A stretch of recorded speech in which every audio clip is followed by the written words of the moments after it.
is dead. Snow brought this to my attention. Whitney Webb article, Unlimited Hangout. The surveilling and tokenization of nature, the new Amazon Bitcoin.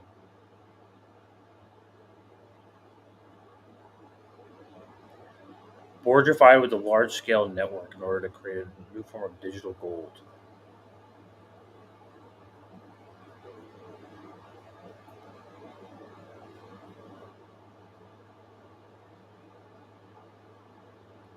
A satellite surveillance company with links to U.S. intelligence, former Trump administration officials, U.S. government debt barons, and stablecoin Tether announced plans earlier this year for Internet for Forests in the Amazon rainforest. The satellite company called Satellogic plans to join an initiative to rig up one of the world's oldest and most important rainforests in the world with sensors of machine intelligence infrastructure, led by a group by Amazon. In turn, seeks to turn the Amazon rainforest. So Amazon in the Amazon rainforest. That's what's happening right now. Into a digital asset security to be chopped up, tokenized, and sold off to investors in the world as a novel form of digital credit. And one Amazon's partners to endeavors such as ACOM also have important ties to U.S. intelligence. One Amazon is chaired by Peter Nez. Maybe this is okay. This is not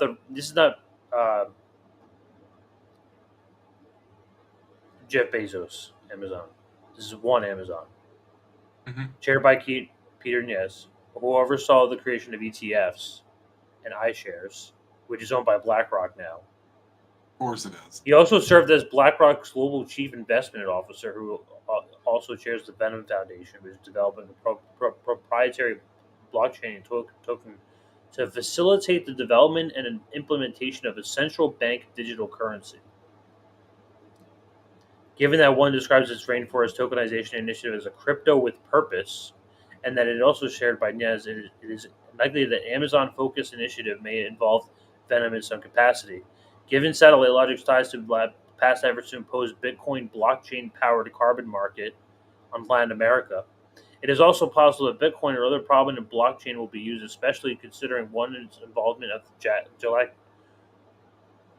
Jobin Putra, a major investor of the digital currency space, and particularly one of the Bitcoin-related companies. So,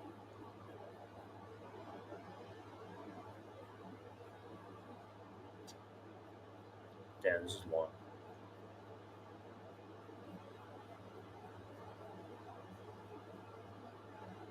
Okay, we don't have to read that part. Larry Fink's in this. We got the whole game, folks. Whitney Webb always lays it out. She lays it out with everything. Yeah, if you guys really want like a dedicated analysis of what the bourgeoisie are planning, Whitney Webb always has receipts. Go follow her work. Go check out Unlimited Hangout. Follow her on the Bird app. She's got this shit. She's got her finger on the pulse for what they have in store for you. When I talk about, for example, when I talk about how all this like immigration border fear mongering is going to lead to a digital ID, that was something she floated out. Because it makes sense.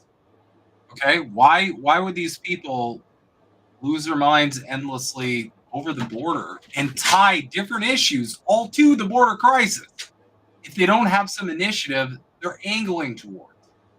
Because think about it. After the border wall thing is dealt with, what then? You gotta have something to pivot to. Unless it's for another purpose altogether. For years, titans of Wall Street like BlackRock have helped saddle South American countries with unprecedented debt levels, robbing them of economic sovereignty like the IMF and World Bank, which they do all over the world, including Europe and World War II. The goal of conservation of Amazon. Let's watch this video.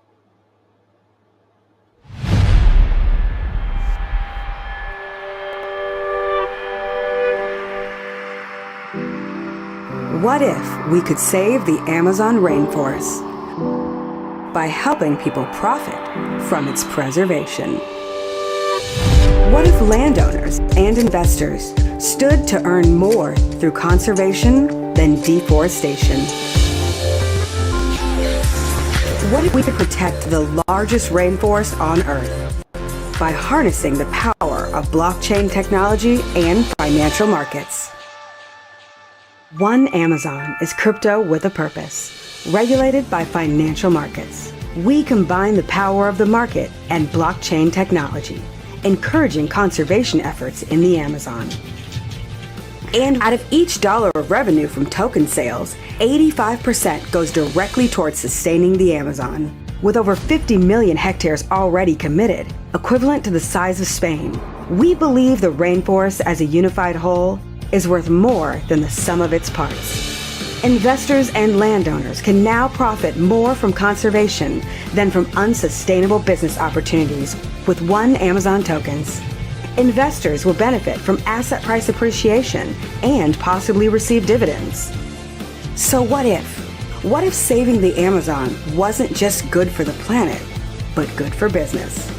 One Amazon, where what if becomes reality.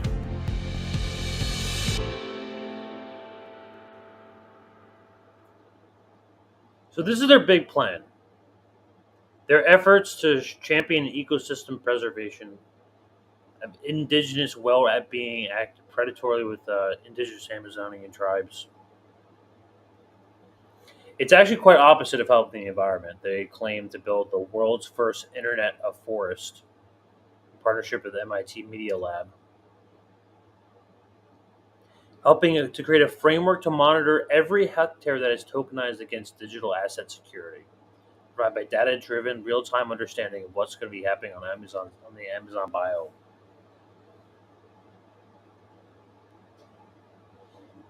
They are all connecting this a digital asset currency in order to surveil the entire Amazon rainforest. According to one Amazon co-founder and the CEO Rodrigo Felicio, a former board member of the Trump Media and Technology Group, Of course. the Internet of Forest is intended to ensure reliable measurements of key environmental and social metrics to serve as a world-class data collection and storage infrastructure for the scientific analysis of forest environments. You can see where this game is coming. It's all on the offset to the carbon offsets, groups like Green Plus. But in addition, in a research paper published by earlier this year in April, Peter Nez and Raghu Valesso joined one Amazon partner via and Meeston Labs to develop an approach where blockchain technology could be integrated into the biodiversity conservation, offering a novel perspective on how digital reliance can be built without ecological context. The paper notes that a biodiversity data obtained under this framework could be used to develop a new green bonds and derivatives that be traded on a blockchain. The datification of biodiversity is what they're calling it. Mm-hmm.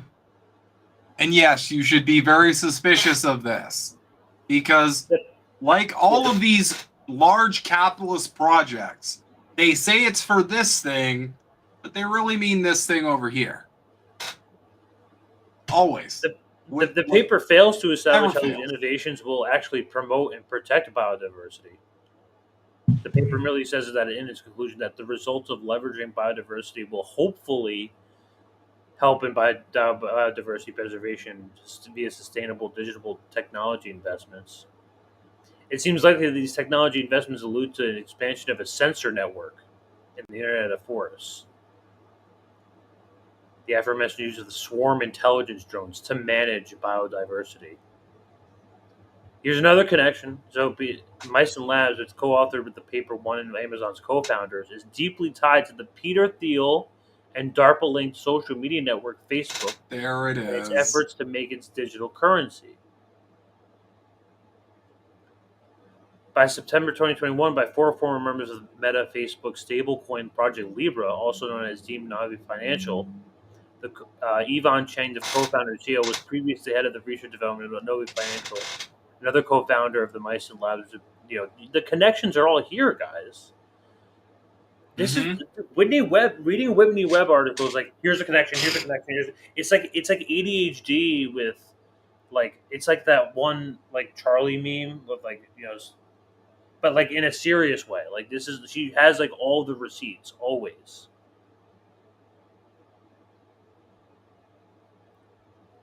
Yeah, like all this is connected anyway. Okay? Bitcoin came out of nowhere for a reason.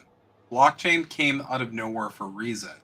And these would normally be used for benevolent purposes to further our advancement.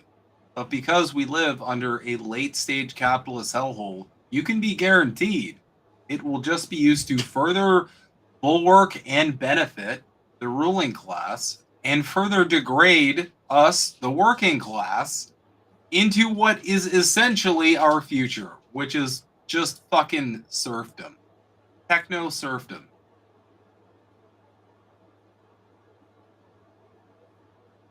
Ciénaga ESG Master Plan.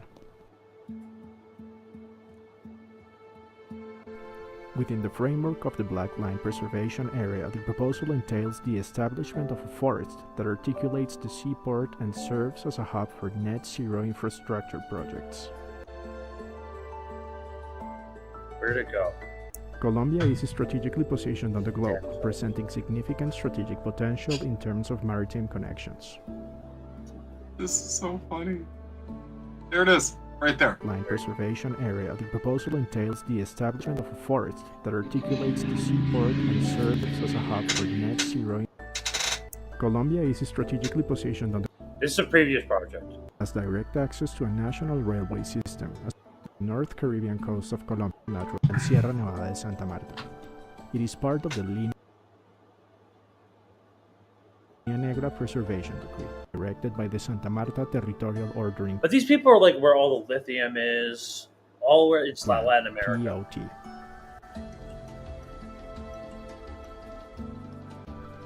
The waters surrounding the intervention Yeah, of zone course they're by form the an coast. Industrial park. And most people in this objectives audience, of- like they're not buying like the clean energy shit. Like we know there's like real impacts to the environment, like we were talking about with like oil drilling. It's probably not. I mean, you can drill oil. I mean, there's like, it's just the hypocrisy of that. But there's in environmental places like Antarctica, it's probably not good. There's other places to get it. And there's safer ways to get it too. We can talk about nuclear too. But I'm not going to get into the environmental aspect of this. But is anyone going to point out the irony that all of these Trump-backed partners are starting a project to quote unquote help the environment? I thought he said climate change was a scam.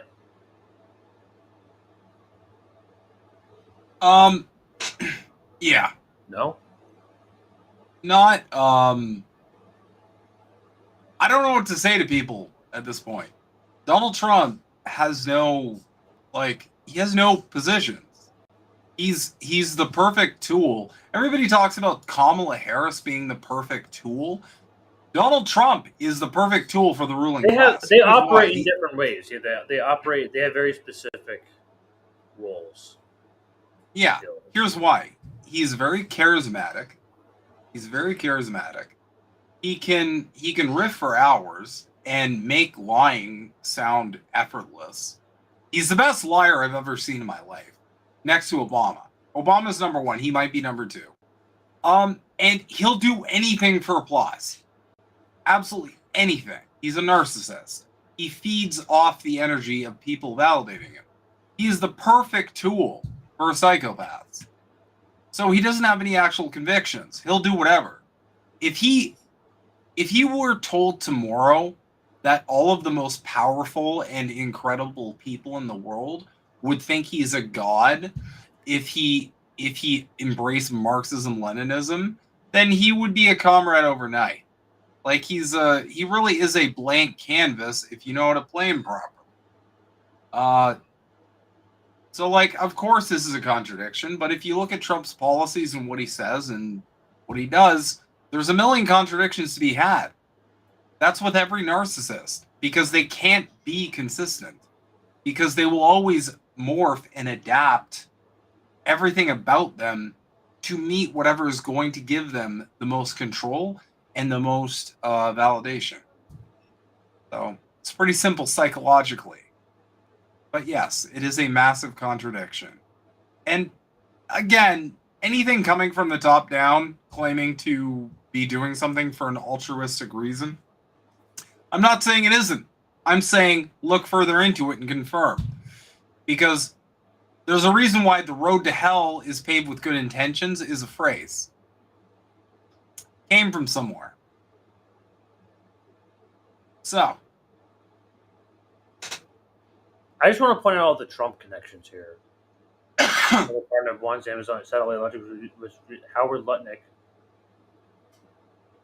Trump connections are fucking hilarious. For combined with the Lutnick have recently named co-chair of Donald Trump's transition team, who will help choose Trump's cabinet and other executive appointments of Trump's 2024. He's also satellite export is also chaired by Steve Mnuchin. We all love that guy, who helped implement BlackRock's Going Direct plan for the COVID-19 crisis. The swamp is all here, guys. The swamp is all here.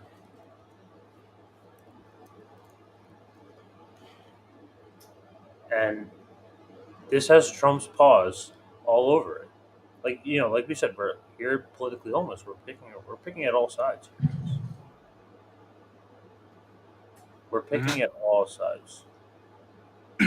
Yeah, because here's the thing. This whole weird... The funniest thing about where we're at right now, with the whole political horse race bullshit, is Trump's now trying to, the Trump team's trying to, position themselves as, it's a uniparty. The only option is to vote for me, Trump. That is part of the Republican Party. It's so fucking funny. It's all a uniparty, guys. At the end of the day, they need you plugged in to the big parties that are all supported by the same moneyed interests. And all opposition roads are going to lead back to there. They need people to keep being plugged in to the machine. The only way out of this is to unplug yourself from the machine.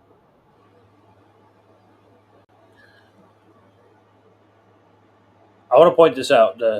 VIA is a major developer of smart city technology. I just want to wait, and I want to see all of the Trumpers start backing digital currency and surveillance and backing this wild project of making this Amazon forest into a smart city. So VIA is a major developer of smart city technology and pioneering the creep of those in the major pioneer of 5G technology. They have a deep relationship with the U.S. military contractor Qualcomm, which is the driving force behind the development, launch, and expansion of 5G. VIA is a part of the Qualcomm's Rural Cloud Initiative, which uses 5G connectivity to digitally transform rural areas of agriculture through developing the AI-powered farm grid solution. Mm-hmm. Also noted later, visit on Amazon Venom Foundation was pushing to put this into the metaverse. Ascendo is backed by U.S. military's DARPA and Peter Thiel, who co-founded deeply CIA-linked. This is what I was talking about before. Data mining firm Palantir, which Thiel is intimately connected to, now being Trump's vice presidential pick, playing a significant role in Trump's transition team during his first term, in addition to being a major donor to Trump in the 2016 election.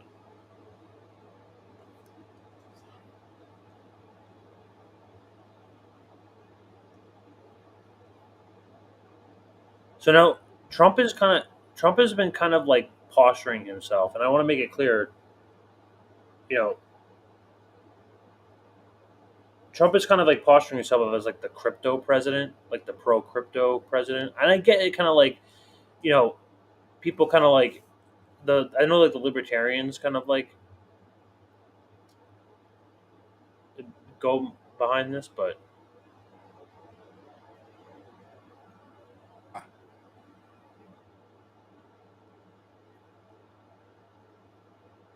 JD Vance himself owns 250,000 Bitcoin. This is all public. That's where we're following the money. Listen, look how many. If you haven't gone on by now, the whole Trump hysteria that's going on, and the rightward shift that the whole Western world is going towards, this is all going to one destination.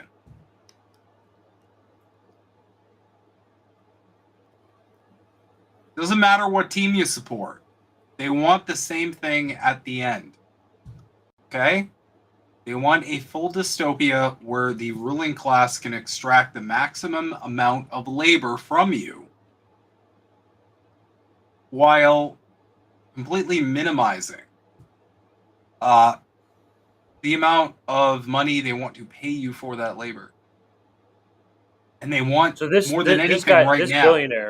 This billionaire, the CEO of one Amazon, the CEO of the company that wants to turn the Amazon rainforest into a surveilled smart city in order to create digital, like their own digital Bitcoin. Rodrigo Veliso. He played a role in the Trump Media Technology Group and the parent company of Truth Social in 2021. So, he was also a digital board member, and Veliso was all president of a pre-merger call with Trump. So there's all these like Silicon Valley connections. We also saw, how Mark Zuckerberg today or yesterday he dropped his he got caught. He basically apologized for censoring people over COVID. Mm-hmm.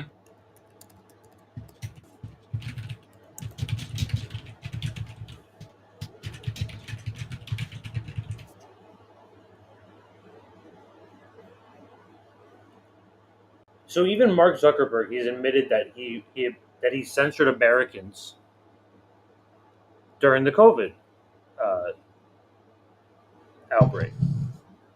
Yeah, of course. So even Mark Zuckerberg is kind of like posturing himself as like this cool, like Silicon Peter Thiel type billionaire, where like, oh, we're for free speech and truth, or like we're just libertarians, man. They're all you can see them surrounding themselves, like they're gathering together in real time. This is what Trump had to say about Bitcoin in 2021. And Stuart Varney, number 45, said this. The currency of this world should be the dollar. And I don't think we should have all of the Bitcoins of the world out there. I think they should regulate them very, very high. Bitcoin, it just seems like a scam. I don't like it because it's another currency competing against the dollar. Essentially, it's a currency competing against the dollar. I want the dollar to be the currency of the world. Mr. President, with all due respect, the dollar is a scam. It's an overregulated fiat currency pumped out by a central bank that has nothing but IOUs to back it up. Bitcoin's creation code required only 21 million Bitcoins ever be produced. This is what Trump is saying. Again, now. he just says whatever the fuck. 3 years later, he's speaking at the Bitcoin conference. Yeah. Hello, Bitcoiners. He doesn't think before he speaks. Thank you very much. Hello, it's good to be with you. Hello, Bitcoiners. It's good to be with you. If crypto is going to define the future, I want to be mined, minted, and made in the USA. It's going to be. It's not going to be made anywhere else. And if Bitcoin is going to the moon, as we say, it's going to the moon. I want America to be the nation that leads the way, and that's what's going to happen. No, you're going to be very happy with me. Bitcoin is not threatening the dollar. The behavior of the current U.S. government is really threatening the dollar. So on day one, I will fire Gary Gensler and appoint a new SEC chairman. Oh my, dude, does he think Bitcoin is like a physical? I think he thinks it's like a physical thing. He's all for Bitcoin now. I didn't know he doesn't know what it is. This country's Why is he talking about where it's made? what you had in 1929, and I hope that's not true, but I can understand it, and I can understand what they're saying. The stock market game, they think, is because looks like we're going to win the election, and I don't know what's going to happen with the election. You know, they cheat like hell, and I don't know what's going to happen, but if we win it, this country is going to be boomtown. It's going to be booming like it never boomed before. Big deal. Think of that. It's already... As the final part of my plan today, I am announcing that if I am elected, it will be the policy of my administration, United States of America, to keep 100% of all the Bitcoin the U.S. government currently holds or acquires into the future. We'll keep 100%. I hope you do well, please. This will serve in effect as the core of the strategic national Bitcoin stockpile. With your help, we will save our nation, no we will idea restore how our any of republic, this and we will works make America at all. and Bitcoin bigger, better, stronger, richer, freer, and greater than ever before. Thank you all. Have a good time with your Bitcoin and your crypto and everything else that you're playing with. And everything else that you're playing with? Dude, Greater than ever before. Thank you all. Have a good time with your Bitcoin and have a good time your with your crypto Bitcoin. and everything else that you're playing with. And we're going to make that one. Bro, it's like toys to him. He doesn't understand he's so how it good. works.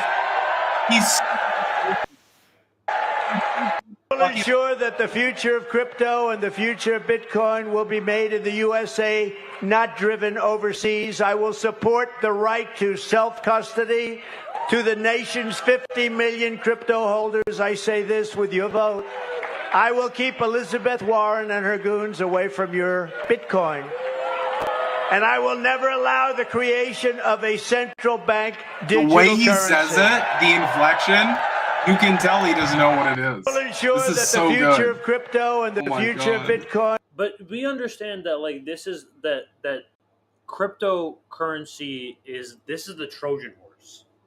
This is how you get your, like he says now that he's against CBDCs, but he's also in the same breath talking about a government mandated digital asset currency, not using it cash, that will surveil every transaction that you have. I mean, Bitcoin, we'll get into it, but Bitcoin's already not, safe as it is. But now they have all the libertarians on board. They have all the tech people on board, and it's all because they present it in this nice little bow of, oh, it's Bitcoin, it's safe. It's a peer-to-peer transaction. It's completely covered by blockchain. If a government wanted to find out, they couldn't. They can. And this is how you get introduced into more, like that article says, more surveillance, more digital asset currency, more CBDCs, and watch, we have a lot of Trumpers who claim to be against the WHO and what's it called? The WEF and Larry Fink and smart cities and this carbon shit and CBDCs. When Trump is president, they're going to be cheering for it. They're going to love it. Yes, of course. Yes, Trump. The first thing when Trump is going to create a government like a U.S. Bitcoin CBDC, and then the Trumpers will cheer. They'll clap for it. They won't understand anything, any of the consequences. And I do want to share this Edward Snowden video. Did you want to say something? I'm going to play this one Edward Snowden video to wrap it up. I just, here's the thing. Trump's there to get, because his base. We've all seen them, how unhinged they get whenever, over the last little while. Full-blown meltdowns. If anybody so much as says, I'm not going, look what happened to Rittenhouse, look what happened to Pim Tool, all the rest. The second they're like, I'm not voting for Trump, you saw like the lockstep meltdowns.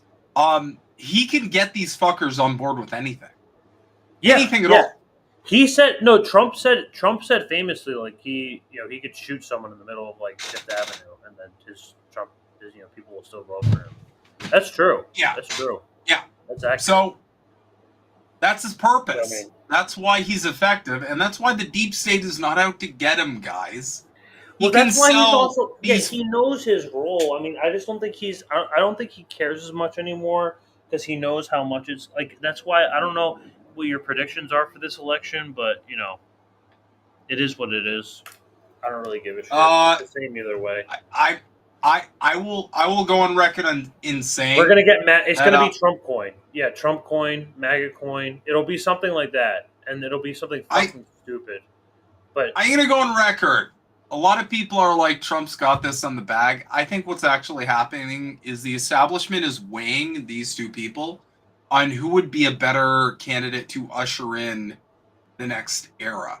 I don't think they've made a firm decision yet. I think they're both you want to talk about a great reset? This is a great reset. That's a great reset. A central digital currency, the elimination of cash.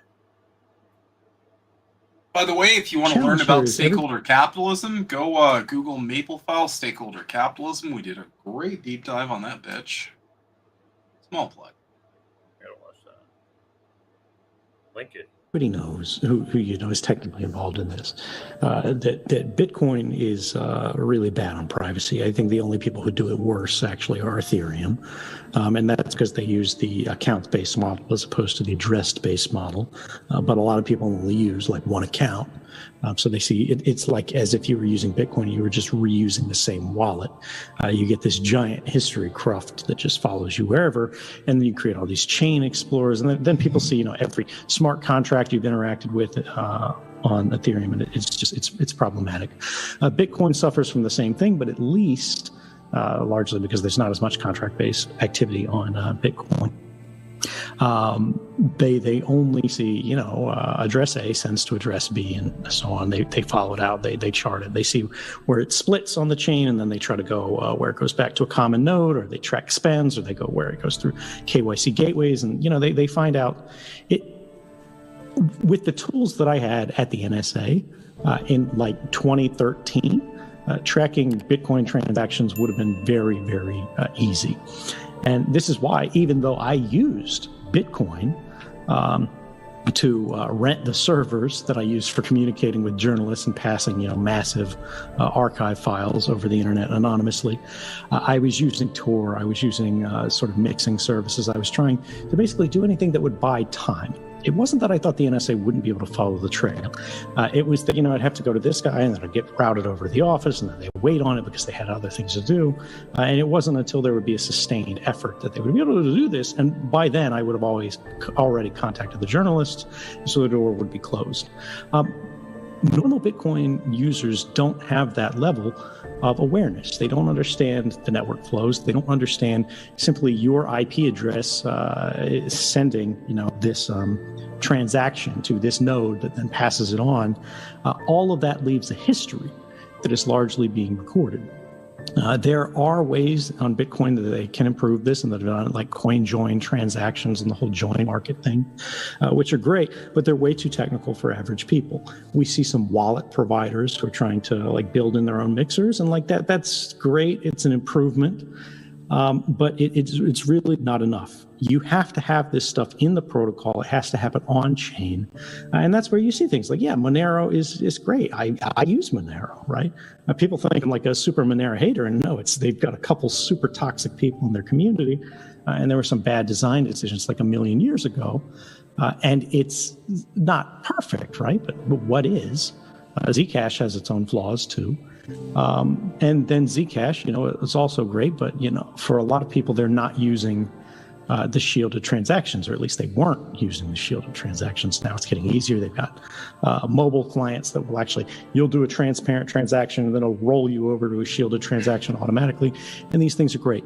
This is what we need, though. We need people to be able to transact on chain at any time and effortlessly without their awareness, the same way that when you connect to, Gmail through a web browser, it's using HTTPS. You should have levels of privacy protection baked into the protocol. And this prevents the kind of tomfoolery that we see the U.S. government beginning to engage in with things like OFAC and Tornado Cache. And my reflex here is that everybody gets excited about sort of speed and scalability. And what is so remarkable about how Bitcoin succeeded in the way, the reason that it changed the world is because that wasn't really the focus. It was a factor, it was an interest, but they went, let's make this work. Let's make it powerful. Let's make it unstoppable. And then we can worry about sort of the scaling and speed and everything else later. Now, Satoshi wasn't trying to attract VC capital, right? He wasn't worried about, or she wasn't worried about competition. But when we look at it today, we have these networks and we see things like, again, the privacy coins are a great example of this. They are really strictly better than non-private competitors in a lot of ways. But the network effect determines so much in terms of use, in terms of adoption, in terms of acceptance, that it's really difficult for them to get traction. One of the things that is so interesting to me about Ethereum is the fact that it has so much interaction. It has so many cross-chain activity through bridges and whatever. Bitcoin, we really don't have very much with that, except as the kludges to sort of enable everything else, because it wasn't really supported with the protocol layer. We see more interest in it, but I think the idea that we need to accept, and unfortunately, Ethereum is really calling this into jeopardy with this whole OFAC thing, because it shows the flaw of going, well, let's focus on speed, scalability, efficiency, and let's put sort of decentralization to the wayside. We need movement between chains, right? There's like the Bitcoin maximalist mindset where it's like one coin to rule them all. And we're going to end up there if the other chains, frankly, don't get their shit together, like with Ethereum. But that's not the world we want. We want people to be able to choose the properties that are most efficient and interesting and valuable to them. Maybe you store your savings in a coin that's a strictly good store of value, right? And I'm talking about like Tether or stable coins. I think the centralized stable coins are crap. I'm very interested in like the MakerDAO DAI thing, not the Maker token, but the DAI part of it. It's phenomenal. The fact that it still works is remarkable. The fact that it still holds its peg is remarkable, just through some over-collateralized algorithm schemes. But then when you want to sort of make it more private, you move it through, whether it's a Tornado Cache like thing that's on chain, great, if that's supported there. But imagine it's able to freely move to another chain. We see something now like the Ren bridge that allows you to move from Ethereum into like RenZec, and then you've got your Zcash there. And then maybe later on you move back into Bitcoin because you want to spend there or speculate or whatever. You just trust this one more to hold its value. Or there's some feature of the chain there that's interesting to you. And then you move it somewhere else. There should be a portability here that's not costing you like 2% on every transaction where, we have all these DeFi people that are just trying to extract rents from the ecosystem. But we want people to be able to answer that trilemma for themselves. Right now, very few people are qualified to do that because they don't understand the implications of moving between these chains. They don't understand the values and the properties between it. They just see a stupid dog avatar on a coin that comes out of Elon Musk's account, and then they're like, yeah, write me down for that one.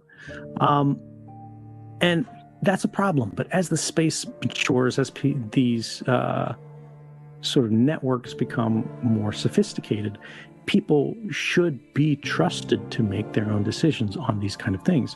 And we should enable that. There should be coins that are better in certain parts of this trilemma than others. And that's okay, right? Maybe we have a transactional layer where it's super fast and it's got great scale, but it's got terrible properties for everything else. It's super centralized. But it doesn't really matter because you never keep anything on that chain. You only basically rinse through it to spend. It could happen transparently. Nobody's even aware it's there. But the infrastructure has to exist. People have to build it. Like, there has to be space. And that's where we still see the great immaturity of the space. Everything is an experiment.